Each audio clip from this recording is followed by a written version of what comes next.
You know that tiny dumpling on your plate? What if I told you it's not just food?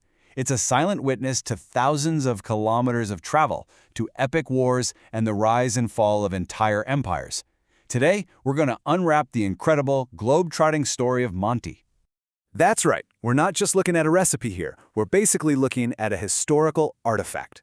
This one food item is like a map, and it charts human survival, migration, and culture. So come on, let's follow the trail and decode the journey of one of the world's most beloved foods. Okay, so we're going to start our story with a simple question. But it's a question that connects kitchens all the way across the Eurasian continent. It's kind of wild when you think about it. I mean, it seems impossible, right? How could they all be connected? But they are. They're all distant cousins in this massive culinary family. And the answer to how they're all related takes us on an adventure. One that starts not in Turkey or Italy, but thousands of kilometers to the east.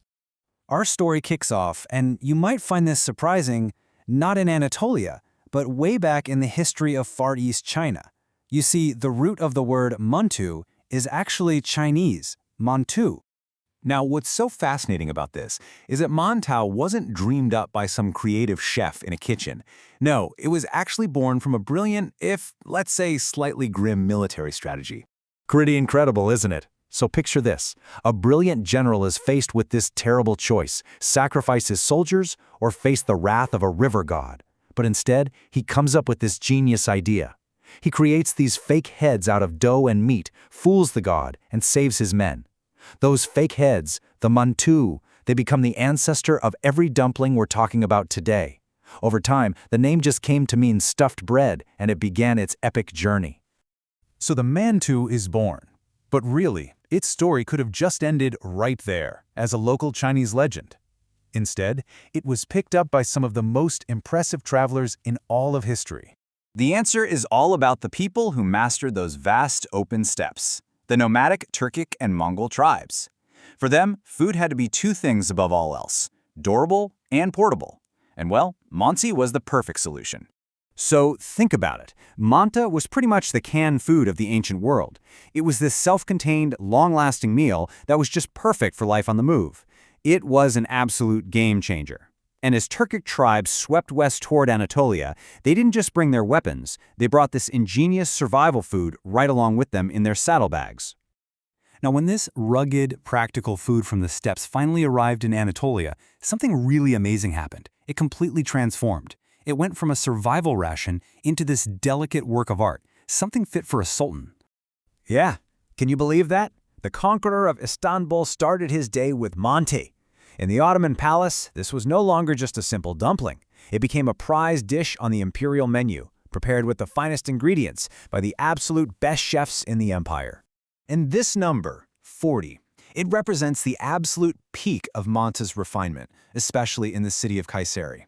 The whole tradition of fitting 40 tiny manti onto a single spoon, that wasn't just about showing off your cooking skills, it was a profound symbol. It showed your guest how patient you were, how dedicated, and how much respect you had for them. And this right here, this is where the dish finds its true soul. That simple steamed dumpling from Central Asia gets dressed up in these rich, vibrant flavors of its new home. You've got the cool garlic yogurt, the sizzling butter with paprika, the fresh mint. This is the moment Monty truly becomes the Turkish dish that we know and love today. But hang on, the journey didn't stop in Anatolia, not even close. From there, this one brilliant idea just kept spreading, creating this whole global family of dumplings that spans continents.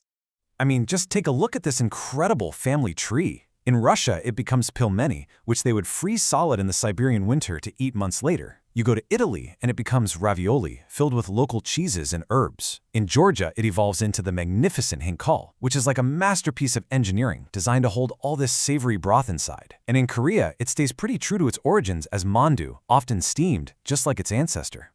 And really, that's the main takeaway here. The Silk Road wasn't just for silk and spices, it was basically a highway for ideas, for culture, and for flavor.